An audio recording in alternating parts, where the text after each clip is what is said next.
চিহ্নিত করেছে এবং হিন্দুত্ববাদের উত্থানের নামে মুসলমানদের উপর অত্যাচারের নামে এই রাম জয় শ্রীরাম এই স্লোগানগুলো কিন্তু তারা ব্যবহার করছে এবং এই যে বাবরি মসজিদ এই ভেঙে কিন্তু এই রাম মন্দিরই নির্মাণ করা হয়েছে এবং বিভিন্ন জায়গায় মুসলমানদেরকে ধরে আপনি ইউটিউবে গেলে বা ফেসবুকে গেলে অসংখ্য ভিডিও পাবেন জোর করে তাদেরকে জয় শ্রীরাম বলতে বাধ্য করা হচ্ছে।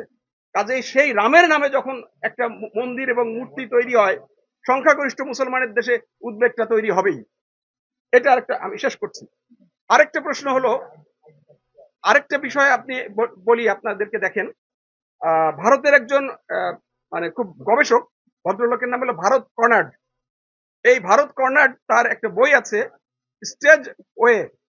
এই বইতে তিনি লিখেছেন যে এই যে আমি প্রথমে যে আলোচনাটা শুরু করলাম, তাদের যে স্ট্র্যাটেজিক যে সীমাবদ্ধতা চিকেন নেকের, এইটার বিকল্প হিসাবে তিনি লিখেছেন ভারত সরকারের কাছে অনুরোধ করেছেন এবং তিনি কিন্তু বিজেপির খুব প্রভাবশালী একজন বুদ্ধিজীবী এবং তিনি লিখেছেন যে বাংলাদেশকে প্রস্তাব দেয়া হোক ভারতের এই চিকেন নেকটা মানে সীমাবদ্ধতা কাটানোর জন্য রংপুর বিভাগ যেন তারা বাংলাদেশের কাছে বিক্রি করে দেয় এবং এই জন্য তারা 10 থেকে 20 বিলিয়ন ডলার অর্থের জন্য প্রস্তাব দিয়েছেন এবং একই সাথে তিনি আরো বলেছেন যদি বাংলাদেশ বিক্রি করতে রাজি না হয় তাহলে জোর করে এই রংপুর বিভাগকে যেন বাংলাদেশের মানচিত্র থেকে বিচ্ছিন্ন করে সেনাবাহিনী পাঠিয়ে সামরিক বাহিনী পাঠিয়ে এটা যেন দখল।